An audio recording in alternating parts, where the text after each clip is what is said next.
Today's survival tip is knot tying. Knot tying is a very important and integral part of your survival skills when you're in the great outdoors. Whether it's building a shelter, securing your gear to your pack or a tree somewhere, or tying a rescue knot, it's very important that you are proficient in your knot tying ability. Today we're going to go over a half a dozen knots that you need to perfect.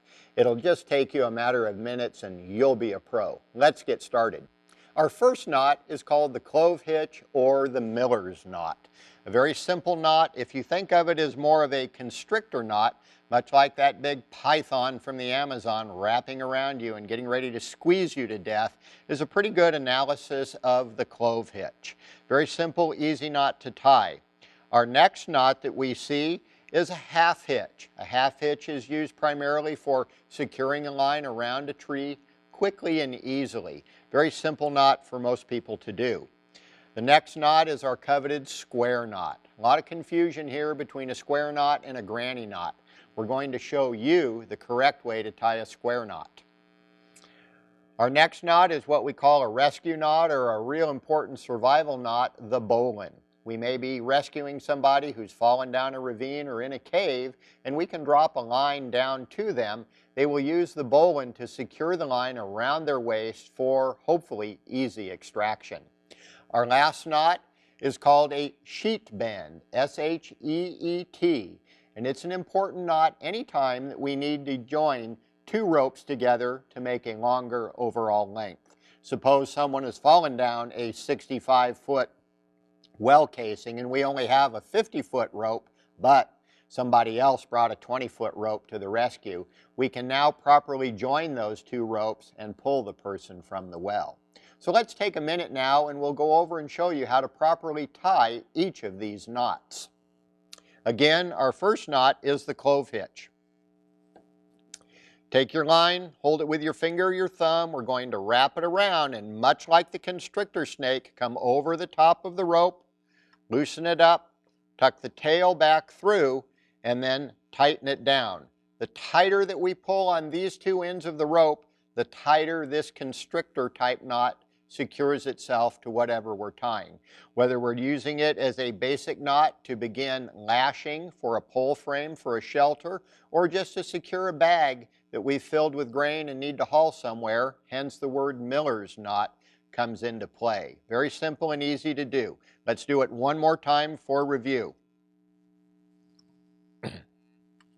Take your rope, wrap it around your object, wrap it over the top of the rope, come underneath, tuck the tail, and again, secure and pull it tight. The Clove Hitch. Our next knot is the half hitch, a very easy knot to tie for securing a line around a tree or even tying a load down onto the vehicle or a trailer of type. Wrap your cord around just like we're going to tie an overhand knot for our shoe. There's a conventional overhand knot, but to tie the half hitch, we're going to come over and tuck the rope in one more time and now secure it. And much like the other knot, the tighter we pull, it secures and constricts and holds or takes a bite off of this end of the rope. One more time for clarification. Just like we're tying our shoe, standard overhand knot, come back, tuck it under one more time, pull it tight, securing the knot in place. A great way if we're building a shelter.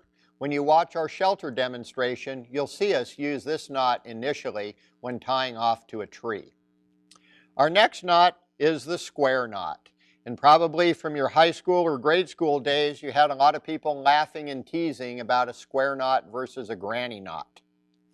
Again, much like the half hitch, we're simply going to come in and make an overhand knot, and then we're going to note the direction of the wraps on that first overhand knot. Bring the tails of the rope up, watch the direction that those tails need to go in order to have a symmetry in the knot. You can see we have the tail of the rope matching the incoming line, and again, the tail of the rope matching the other incoming line. This is a proper square knot. Now watch what it looks like when we tie a granny knot by going the wrong direction. Basic overhand knot. Come in, tuck the tails the wrong way, and look how disfigured the knot is. There is not the symmetry here. This is called a granny knot, and it's going to get you laughed off the camping trails. All right? Square knot, watch the direction that we tie. Come over and go the opposite direction, right over left, left over right, in order to secure that and create the perfect square knot. Our next knot is our rescue knot, or what we call a bowline. Very, very important knot for any rescue application. A lot of people have a hard time tying the bowline because it's really kind of confusing. We'll try and do it in slow motion here and show you how to simplify it. We're going to wrap the bowline around a pole, around any object that we want to lift without choking it off. The important thing is now in creating the tail is that initially the tail is tucked in this fashion. The rope comes underneath itself.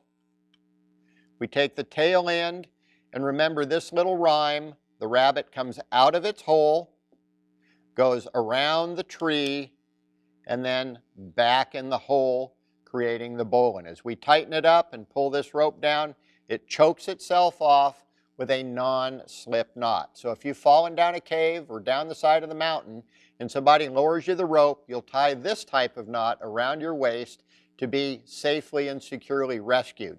Let's do it one more time for review. Wrap our rope, make a loop in this fashion. The rabbit comes out of the hole, around the tree, and back in the hole. Okay, securing it into a properly tied bowline. Our next knot, as we mentioned earlier, is for securing two ropes together, creating a much needed longer rope in many cases. This is called the sheet bend. We'll take our one style of rope, make a loop, take the other, come out of the hole, pretend it's a snake now. The snake's going to come out of the hole, he's going to go around the tree, and then tuck his head back under his tail and pull it tight. That is a sheet bend. One more time for review, and then I'll show you my version of the sheet bend that I like even better. Again, create the loop, the rope comes out, around the tree, tucks underneath its tail, and secured tight.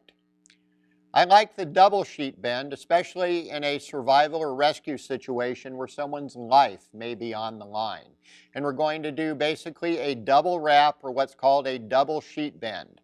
We're going to come around once, tuck it underneath the rope, come back a second time, tucking it in and securing the knot in that fashion. This is properly termed a double sheet bend. Now, for some extra fun, let me show you how to tie a bowline around yourself with one hand if you've fallen down a hole, fallen down a hillside and become injured, and someone has thrown you a rescue line. You've fallen down the well, but unfortunately, Lassie isn't coming. Someone did, however, hear your screams for help and throw you a lifeline. Here is the method now to tie a bowline around your waist so you can be rescued. Watch closely now as we do it in slow motion. The rescue line is in my left hand. We're going to reach over and turn the loop in this fashion. The rescue line is running underneath the loop. Here's our proverbial rabbit. The rabbit is coming out of his hole. The rescue line now is the tree. The rabbit has to go around the tree before it can come back in the hole. There he is, coming back in the hole. This is what your bowline should look like at this stage of the knot tying process. As we pull those two together, tightening it up now, creating a secure bowline that won't pinch me off as I'm being rescued. Let's do it one more time. Rescue line, come in, flip it over now.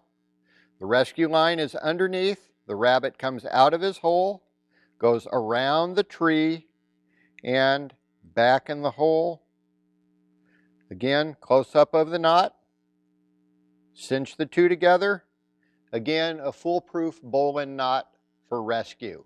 So once you're comfortable tying this type of knot, practice doing it with your eyes closed. See how quickly you can tie the bowline without any mistakes. In a different scenario, you may be injured and only have one hand by which to tie the bowline. Let me show you a neat trick here. Watch closely. With my rescue line, I'm going to have a tail on my rope that's approximately 6 inches in length. I'm going to open my thumb. I'm going to come under the main line now, wrap it, come over the top with my rope, creating the rabbit hole now.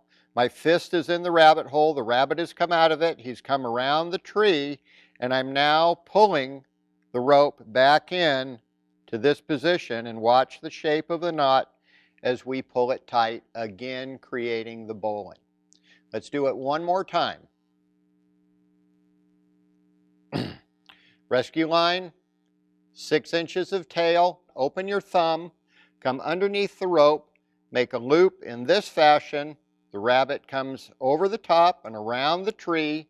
We're grabbing it with our index finger now, pulling the rope back through. The rabbit's back in the hole now, and watch the shape of the bowline as we tighten the knot, creating the perfect bowline with just one hand. Practice this to where you can do it in just a matter of seconds. It may mean the difference between life or death.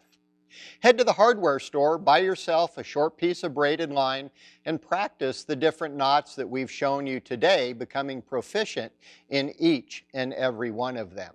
This will allow you to be more prepared in the field and be a better asset should you be called upon to rescue someone in the wild. I'm Darrell Holland for Lightning Strike Fire Starters.